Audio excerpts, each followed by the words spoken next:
Thank you very much for the comments on the last audio log.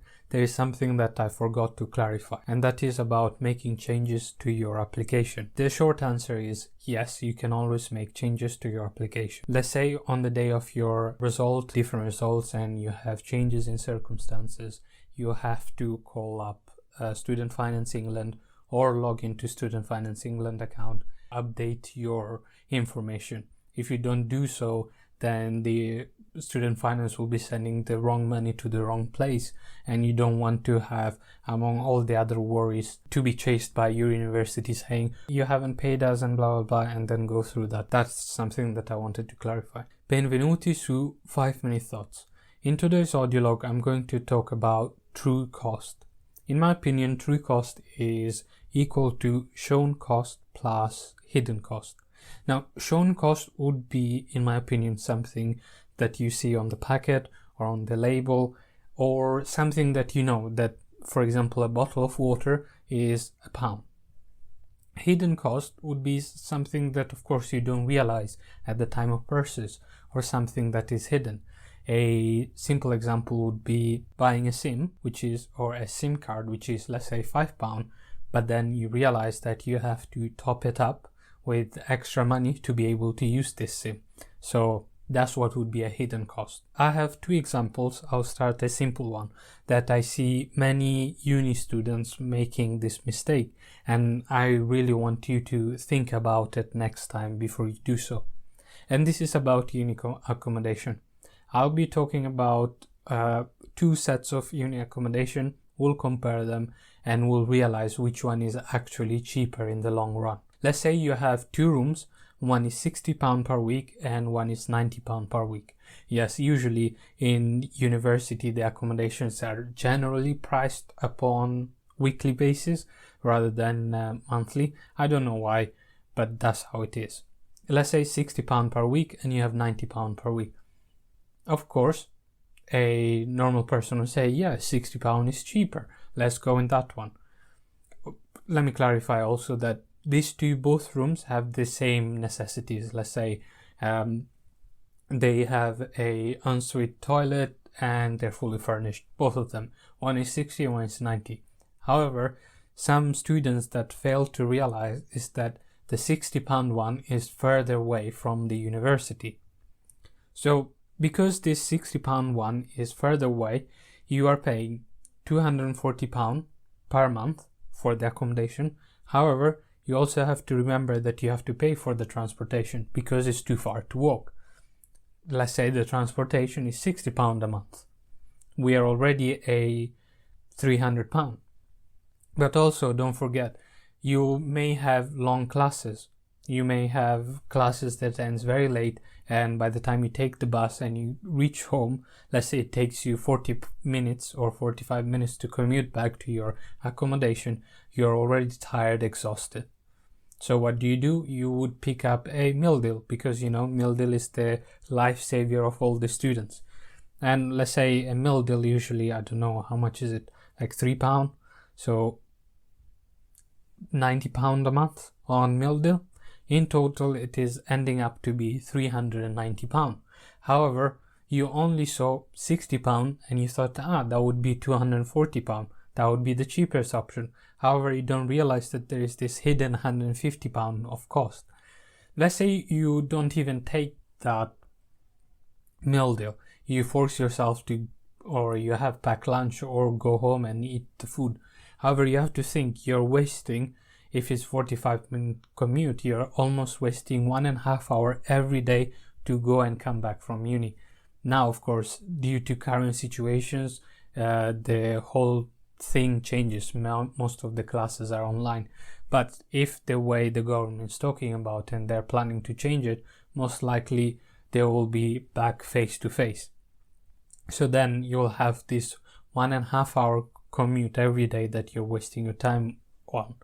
Whereas for the £90 room, you're paying £360 a month, but if it's 5 minutes away from uni, you don't have to worry about it. You can literally wake up at 8:50, get dressed, leave, and show up for 9 a.m. class. Well, I don't know if any of you are superhuman to get changed in 10 minutes or 5 minutes and go to uni. But that's, well, there are this type of cost that many people don't realize. Now, the biggest cost that I have faced of hidden things, it was regarding the British citizenship or the application for it. Let me walk you through my experience that happened. So everyone used to say that for British citizenship, the application costs £1,350, which makes okay, I'll save £1,350 and then apply. However, many people don't tell you that there are hidden costs on this. Let's start listing these things. Before you can even apply for the application, you need two things. You need to pass Life in the UK test, and you need a certificate showing that you can speak English language, and usually it's a B1 test. Either you have this B1 test or you have a bachelor degree in from a university that taught you in the English language, but from there you also need to get a certification. If you're going to university and you have a bachelor degree, you have already spent God knows how much amount of money for that degree. But let's say you don't. The Life in the UK test is £50. Hopefully you pass it on the first time. If you don't, then you have to pay again £50. The B1 language test, English language test, that's £150. Yes, £150 for a language test. I pray that you don't fail that, but if you do, that's another £150. But anyway, 50 for the Life in the UK, 150 for English language. In total, we're already £200. Okay. Now, once you apply, the application costs £1,350, assuming that you can do your application on your own. It is doable, but it's very long and very painful. Many people may resort to a lawyer or a accountant, someone that knows well the system, and that will cost you extra, which I didn't do because I was able to do my own application. But if you had to, that's another cost that you have to think about. So far, that once you have done the application, then you have to spend more money for fingerprints. Now, these fingerprint things, it's absolutely bollocks. Okay, so there are 3 types of fingerprints, or 3 tier of fingerprints. First of all, it's a free tier. It is very unlikely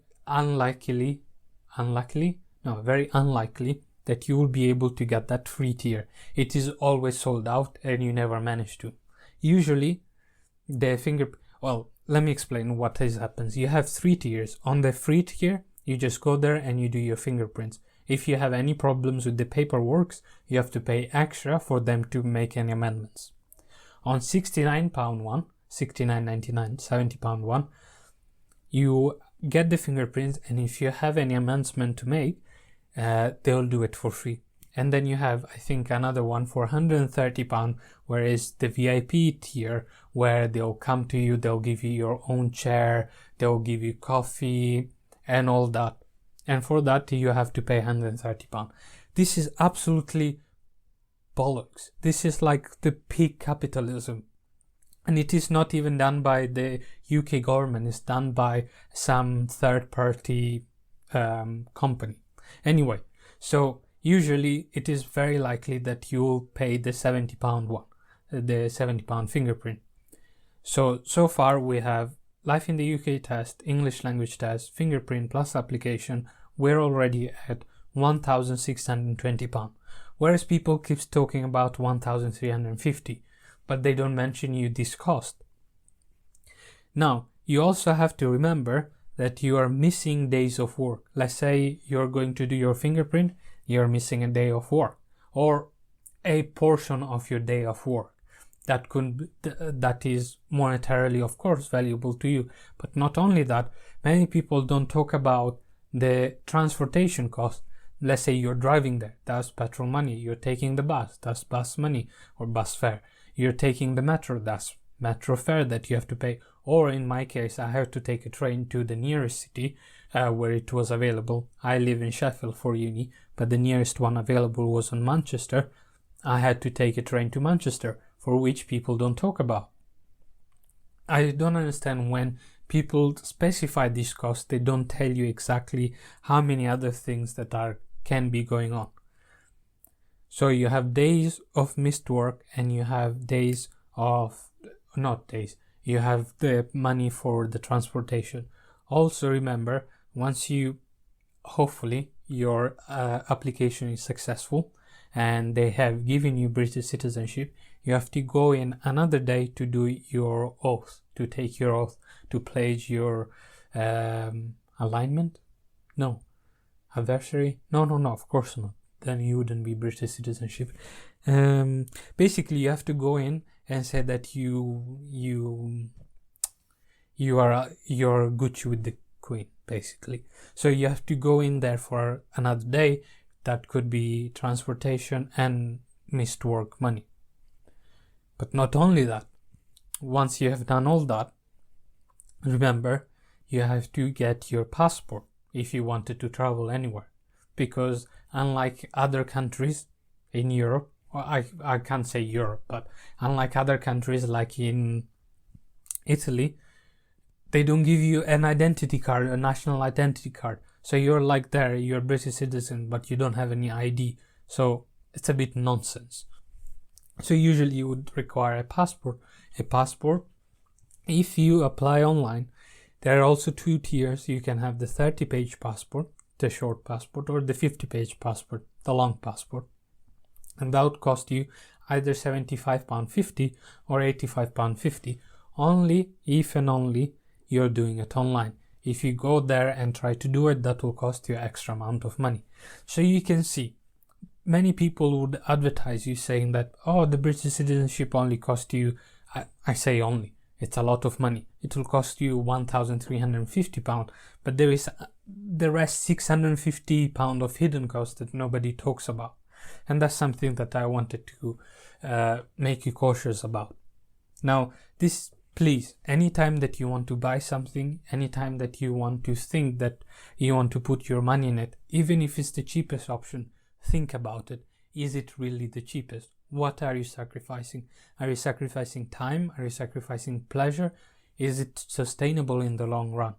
Sometimes, of course, you'll find a great deal. When you go to the local charity shop and you find the best furniture for cheap.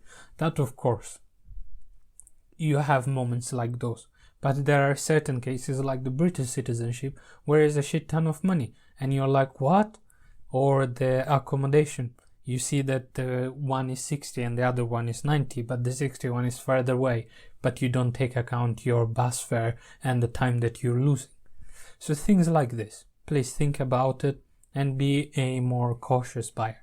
I think this was a finance episode or finance audiolog. I hope you liked it. Please leave a comment below, subscribe, and I'll see you soon again. Have a lovely day.